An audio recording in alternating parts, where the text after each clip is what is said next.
Рахмат, Гүлнар Маришевна, жөлөкпөлдөр жөнүндө мындай дагы совокупный доходкочу мага таластан жараныбыз кайрылып атат да. Менин жолдошум эми расмий иштебейт, бирок деген подработкага кээ бирде СТОго чакырса ошакта жардам берип калат. Ошону соцработниктер билип калышып, сенин доходуң бар экен деп эми бербей жатышат жөлөкпөлдү деп. Ошол туурабы, туура эмеспи? Ал маселе боюнча мен сизге даректүү түрдө карап туруп, мен сиз менен байланышып жооп берип коеюн. Мен бул катты да ошол соцработниктер менен таластагы байланышып сурангамда жардам берип койгула деп. Бул биринчиси, экинчиси, мына бүгүн да чоң ызы чуу болуп атат. Баласын таштап кеткен дагы бир 20 жашар кызыбыз болуп атат да. Ошол боюнча өткөн чакырылышта эле мен өкмөткө кайрылып сурандым элем, бейби боксторду киргизбейлиби десем, бул деген биздин институт семьяга туура эмес болуп калат, анан абдан каражат көп кетет экен деп атат.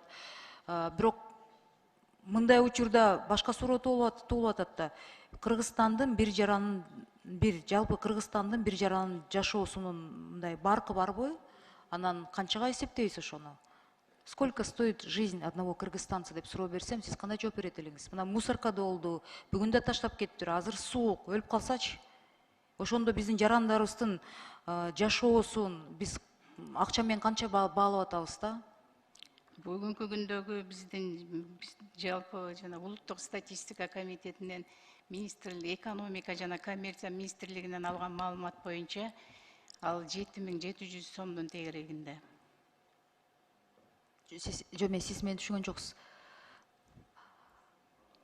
Адамдын өмүрү канча турат? Адамдын өмүрү бааланбайт да акчага. Эмнеге анда өкмөт бейби боксторду роддомдорго коюп бергиле, эми бир райондо бирөө болсун макул, аны жалпы элге маалымат жеткирели, жаштарыбызга жеткирели. Ошондой кандай гана учур болбосун, балаңды деген мусоркага таштаба, балаңды сыртта таштаба деп ошондой бир саясатка өтсөкпү? Ал болсо дароо эле ал кече төрөгөн кызды укук органдары билесиз да, биздин эркектерди билесиз, биз патриархалдык өлкөдө жашап атабыз. Ал кызды коркутуп үркүтүп, же сен 2 айга камаласың, же вообще кесилип кетесиң, же болбосо балаңды алып кет деп. Эртеси күнү ал кыз өзүнө жанын кыйса, ким жооп берет? Ошондой суроолорду сиз министр катары, сиз абдан мындай, мен ойлойм, мындай боорукер, түшүнгөн, көп нерсени көргөн аял катары сизге кайрылат элем да, ушуну өкмөттө талкуулап, жанакы соц тармакты жетектеген эркек эмес аял киши болуш керек деп айтып келсем укпай атат, Байсалов отурат, киши мындай ташбоор адамбы, түшүнбөй атат да. Ал өкмөттө ал каражат керек деп айтып атат да. Ошондуктан мен суранат элем да, ушуну каржылоосун карап туруп, питаниеге да акча жок деп атасыңар балдарга, анан ошол бейби бокско жок деп атасыңар. Бирок башка нерселерди биздин комитеттен өтүп атат, ага таап берип атабыз. Ушуну сизден суранат элем да.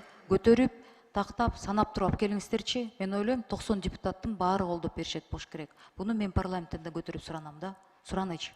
Мен да колдойм бул сунушуңузду. Рахмат.